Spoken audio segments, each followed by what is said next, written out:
ಶ್ರೀ ಗಣಪತಿ ಶಾರದಾ ಗುರುಭ್ಯೋ ನಮಃ. ಯತ್ರ ಯೋಗೇಶ್ವರ ಕೃಷ್ಣೋ ಯತ್ರ ಪಾರ್ಥೋ ಧನುರ್ಧರಃ ತತ್ರ ಶ್ರೀ ವಿಜಯ ಭೂತಿರ್ಧ್ರುವ ನೀತಿರ್ಮತಿರ್ಮಮ. ಶ್ರೋತೃಗಳಿಗೆ ಶ್ರೀ ಅಳಸಿಂಗರಾಚಾರ್ಯ ವಿರಚಿತ ಶ್ರೀ ವ್ಯಾಸ ಮಹರ್ಷಿ ಪ್ರಣೀತ ಶ್ರೀಮನ್ ಮಹಾಭಾರತದ ಅನುಶಾಸನಿಕ ಪರ್ವದಲ್ಲಿ ಬ್ರಾಹ್ಮಣ ಮಹಿಮೆಯನ್ನು ಕುರಿತು ಇಂದ್ರ ಶಂಬರರಿಗೆ ನಡೆದ ಸಂವಾದವನ್ನು ಭೀಷ್ಮನು ಧರ್ಮರಾಜನಿಗೆ ತಿಳಿಸಿದುದು ಎಂಬ 71ನೆಯ ಅಧ್ಯಾಯಕ್ಕೆ ಸ್ವಾಗತ. ಹಿಂದಿನ ಕೆಲವು ಅಧ್ಯಾಯಗಳಿಂದ ಭೀಷ್ಮಾಚಾರ್ಯರು ಯುಧಿಷ್ಠಿರನಿಗೆ ಬ್ರಾಹ್ಮಣ ಮಹಿಮೆಯ ಕುರಿತಾಗಿ ಯಾರು ಬ್ರಾಹ್ಮಣರು, ಅವರ ಮಹಿಮೆ ಆ ರೀತಿ ಇರುವುದಕ್ಕೆ ಕಾರಣವೇನು ಎಂಬುದನ್ನು ತಿಳಿಸುತ್ತಿರುವರು. ಮುಂದುವರೆದು ಹೇಳುತ್ತಾರೆ, ಯುಧಿಷ್ಠಿರ, ಇದೇ ಬ್ರಾಹ್ಮಣ ಮಹಿಮೆಯ ವಿಷಯವಾಗಿ ಹಿಂದೆ ಇಂದ್ರನಿಗೂ ಶಂಬರನಿಗೂ ನಡೆದ ಸಂವಾದರೂಪವಾದ ಇತಿಹಾಸವೊಂದನ್ನು ಉದಾಹರಿಸುವರು. ಹಿಂದೊಮ್ಮೆ ಇಂದ್ರನು ಜಟಾಧಾರಿಯಾಗಿ ಉಗ್ರವಾದ ಬ್ರಾಹ್ಮಣ ವೇಷದಿಂದ ತನ್ನ ನಿಜರೂಪವನ್ನು ಮರೆಸಿಕೊಂಡು ಶಂಬರಾಸುರನ ಬಳಿಗೆ ಬಂದು ಹೀಗೆಂದು ಪ್ರಶ್ನೆ ಮಾಡಿದನು. ಓ ಶಂಬರ, ನೀನು ನಿನ್ನ ಯಾವ ನಡತೆಯಿಂದ ನಿನ್ನ ಜಾತಿಯವರ ಗೌರವಕ್ಕೆ ಪಾತ್ರನಾಗಿ ಅವರಿಗೆಲ್ಲ ಮೇಲೆನಿಸಿಕೊಂಡಿರುವೆ? ಇದರ ತತ್ವವನ್ನು ನನಗೆ ತಿಳಿಸು ಎನ್ನಲು ಶಂಬರನು ಹೇಳುತ್ತಾನೆ, ಓ ಬ್ರಾಹ್ಮಣ, ಕೇಳು. ನಾನು ಬ್ರಾಹ್ಮಣರ ವಿಷಯದಲ್ಲಿ ಯಾವಾಗಲೂ ದ್ವೇಷಿಸಿದವನಲ್ಲ. ಬ್ರಾಹ್ಮಣ ಜಾತಿಯಲ್ಲಿ ನನಗೆ ಗೌರವವುಂಟು. ಶಾಸ್ತ್ರ ಪ್ರಸಂಗ ಮಾಡತಕ್ಕ ಬ್ರಾಹ್ಮಣರನ್ನು ನಾನು ಗೌರವಿಸುವೆನು. ಅವರ ಮಾತನ್ನು ಅಲಕ್ಷ್ಯ ಮಾಡತಕ್ಕವನಲ್ಲ. ಅವರಲ್ಲಿ ಎಂದಿಗೂ ಅಪರಾಧಿಯಾದುವುದಿಲ್ಲ. ಅವರನ್ನು ಅರ್ಚಿಸುವೆನು. ತಿಳಿಯದ ವಿಷಯಗಳನ್ನು ಅವರಿಂದ ಕೇಳುವೆನು.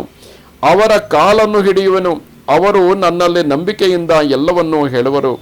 ನನ್ನನ್ನು ಅಡಗಿಸಿ ಸರಿಯಾದ ದಾರಿಯಲ್ಲಿ ನಡೆಸುವರು. ಅವರು ಎಚ್ಚರ ತಪ್ಪಿದ್ದಾಗ ನಾನು ಅವರನ್ನು ಎಚ್ಚರದಿಂದ, ಅವರು ಎಚ್ಚರ ತಪ್ಪಿದ್ದಾಗ ನಾನು ಅವರನ್ನು ಎಚ್ಚರದಿಂದ ಕಾಯುವೆನು. ಅವರು ಮಲಗಿದಾಗ ನಾನು ನಿದ್ರಿಸದೆ ಕಾವಲಿರುವೆನು. ಅವರು ನನ್ನಲ್ಲಿ ಅನುಗ್ರಹದಿಂದಿರುವರು.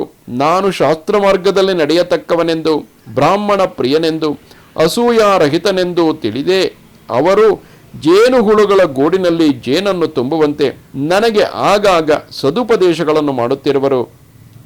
ಅವರು ಏನನ್ನು ಹೇಳಿದರೆ ನಾನು ನಿಷ್ಕಪಟವಾಗಿ ಗ್ರಹಿಸುವೆನು.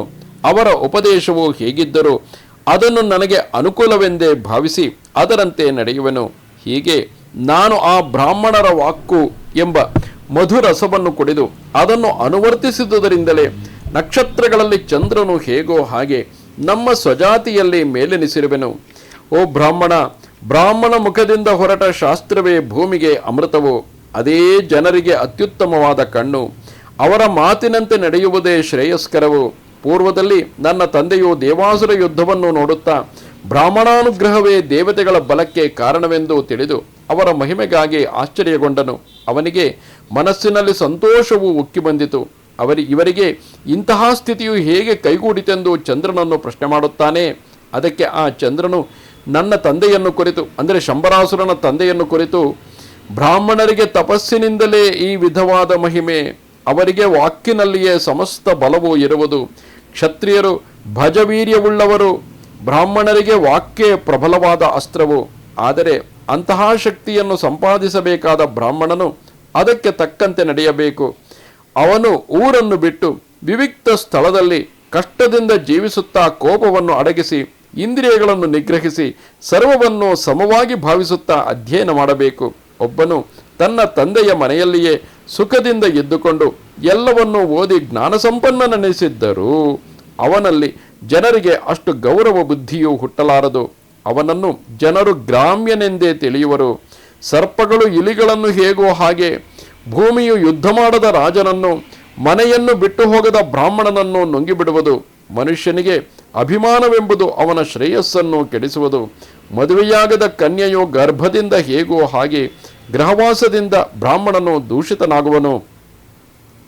ಇಹಪರಗಳೆರಡರಲ್ಲಿಯೂ ಶ್ರೇಯಸ್ಸನ್ನು ಕೋರತಕ್ಕವರು, ವಿದ್ಯಾವಂತರು, ಲೋಕಜ್ಞರು, ತಪಸ್ವಿಗಳು, ಜಿತೇಂದ್ರಿಯರು ಆದ ಬ್ರಾಹ್ಮಣರನ್ನು ನಿತ್ಯವೂ ಪೂಜಿಸಿ ನಮಸ್ಕರಿಸಬೇಕು ಎಂದನು. ಚಂದ್ರನ ಈ ಮಾತನ್ನು ಕೇಳಿ ನನ್ನ ತಂದೆಯು ಅದು ಮೊದಲು ಬ್ರಾಹ್ಮಣರನ್ನು ಅತ್ಯಂತ ಗೌರವದಿಂದ ಪೂಜಿಸುತ್ತಿದ್ದನು. ಅದನ್ನು ನೋಡಿ ನಾನು ಅದೇ ಮಾರ್ಗವನ್ನು ಹಿಡಿದೆನು ಎಂದನು. ಓ ಯುಧಿಷ್ಠಿರ, ಶಂಬರನ ಮಾತನ್ನು ಕೇಳಿದ ಮೇಲೆ ಇಂದ್ರನಿಗೆ ಬ್ರಾಹ್ಮಣರಲ್ಲಿ ಇನ್ನೂ ಅಧಿಕ ಪೂಜ್ಯ ಭಾವವು ಹುಟ್ಟಿತು. ಆ ಬ್ರಾಹ್ಮಣಾನುಗ್ರಹದಿಂದ ಅವನು ಮಹೇಂದ್ರತ್ವವನ್ನು ಹೊಂದಿದನು. ಇದು ಶ್ರೀಮನ್ ಮಹಾಭಾರತದ ಅನುಶಾಸನಿಕ ಪರ್ವದ 71ನೆಯ ಅಧ್ಯಾಯವು. ನಮಸ್ತೆ ಶಾರದೆ ದೇವಿ, ಕಾಶ್ಮೀರ ಪುರವಾಸಿನಿ, ತ್ವಾಮಹಂ ಪ್ರಾರ್ಥಯೇ ನಿತ್ಯಂ ವಿದ್ಯಾದಾನಂಚ ದೇಹಿ ಮೇ. ನಮಸ್ಕಾರ.